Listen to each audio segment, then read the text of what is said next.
Doctors are supposed to heal. They take an oath to protect life, to do no harm. But what happens when they become the very thing we fear the most? What happens when the hands meant to save begin to torture, experiment, and kill? Some did it for money, some for power, and some just for the twisted pleasure of watching others suffer. And trust me, you'll want to stay until the end, because our #1 doctor was so horrifying, so inhuman, that his crimes make even the worst serial killers seem tame. These are the top 10 most evil doctors in history. But to Dr. Linda Hazard, a starvation doctor. Picture this: you're feeling sick. You hear about a revolutionary doctor who promises to cure every disease. She tells you there's only one way to heal: stop eating. Completely. And so you do. Days turn into weeks, your body wastes away, but you can't leave, because now you're too weak to walk. This was Dr. Linda Hazard's treatment, and it killed over 15 patients. Hazard ran a wellness retreat in Washington state in the early 1900s, claiming she could cure anything through extreme fasting. But instead of helping people, she slowly starved them to death while stealing their money and valuables. Some patients weighed less than 50 pounds when they died. She was eventually convicted of manslaughter, but shockingly only served 2 years in prison.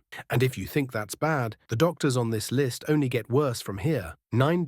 Dr. H. Holmes, America's first serial killer doctor. Some people call him America's first serial killer. Others call him a real-life horror movie villain, but most know him as Dr. H. Holmes. In the 1890s, Holmes built a massive hotel in Chicago, but this wasn't just any hotel. It was a house of horrors. The walls were lined with hidden passageways. Doors led to nowhere. Some rooms were airtight chambers where victims suffocated. Others had gas pipes installed so Holmes could kill at the press of a button. And in the basement, a fully equipped dissection lab. Holmes lured unsuspecting guests, mostly young women, into his hotel, and they were never seen again. He confessed to 27 murders, but some experts believe the real number could be as high as 200. Yet to Dr. John Bodkin Adams, the angel of death, a doctor's duty is to protect life, but for Dr. John Bodkin Adams, that was never the plan. From the 1930s to the 1950s, Adams worked as a general practitioner in England, but instead of treating his elderly patients, he murdered them, and not for fun,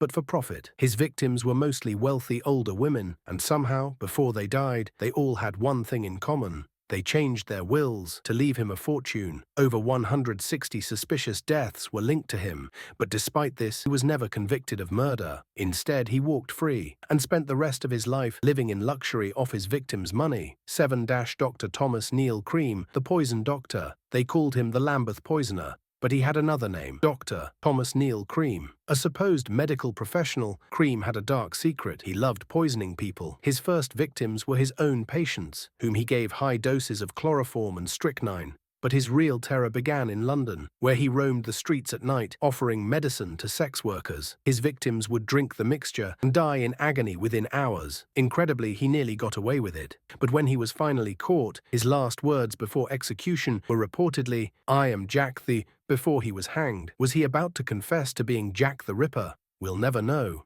Dr. Karl Klauberg, the sterilization butcher. Dr. Karl Klauberg wasn't just a Nazi doctor. He was obsessed with sterilization. He wanted to create a method to wipe out entire populations without mass killings, and he found his human test subjects in Auschwitz. His victims, thousands of Jewish and Romani women. He injected their uteruses with toxic chemicals, burning them from the inside out. Some died in excruciating pain. Others were left infertile for life. And if his experiments failed, he simply ordered them executed and dissected their bodies to see what went wrong. After being arrested, he served only 7 years in a Soviet prison. When he was released, he went right back to medicine, even bragging about his experiments. It wasn't until 1955 that German authorities finally caught up with him, but before he could stand trial, he died of a heart attack. 5. Dr. Walter Freeman, the ice pick butcher. Imagine walking into a doctor's office with depression and walking out lobotomized, unable to think, feel, or even recognize your own family. This was the work of Dr. Walter Freeman, the man who turned lobotomies into a national craze. In the 1940s and 50s, Freeman introduced a revolutionary procedure. Instead of brain surgery, he used an ice pick, which he hammered through the eye socket into the brain. He twisted it, scrambled the frontal lobe, and just like that, the patient was cured. Over 4,000 people were subjected to this horror. Some were as young as 12 years old. Many were left completely incapacitated. Others didn't survive at all. But he never saw himself as a monster. He believed he was a visionary, and that is what makes him truly terrifying. Number 4. Dr. Michael Swango, the poisoning physician. Most serial killers avoid hospitals, but Dr. Michael Swango, he made them his hunting ground. On the surface, he was just another ambitious young doctor, but his colleagues noticed something strange. Patients who were doing well would suddenly die moments after Swango visited them.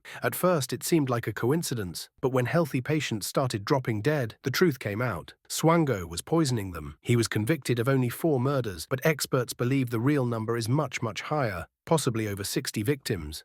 And here's the scariest part. For years, hospitals covered for him. They let him keep practicing, even when nurses suspected he was killing patients. How many more lives could have been saved if someone had just stopped him sooner? 3. Dr. Shiro Ishii, Japan's Mengele. If Dr. Josef Mengele was one of history's worst doctors, then Dr. Shiro Ishii was his Japanese counterpart. During World War II, Ishii ran Unit 731, a secret Japanese military facility where he conducted some of the most gruesome human experiments in history. His patients weren't volunteers. They were Chinese civilians, Allied POWs, and political prisoners. And what he did to them was beyond inhumane. Some were vivisected alive without anesthesia. Others were deliberately infected with plague and cholera just to see how quickly they would die. And then there were the frostbite experiments, where victims were forced to stand in freezing temperatures until their limbs turned to solid ice. And the worst part, Ishii was never punished. After the war, the US government made a deal with him. In exchange for his research on biological warfare, he was granted immunity. He lived the rest of his life in peace, dying comfortably in 1959. Number 2. Dr. Harold Shipman, Britain's deadliest doctor. Most serial killers claim dozens of victims, some hundreds, but Dr. Harold Shipman, his body count is the highest of them all. A trusted British physician, Shipman was beloved in his community, but behind closed doors, he was a mass murderer. For decades, he would inject his elderly patients with lethal doses of morphine.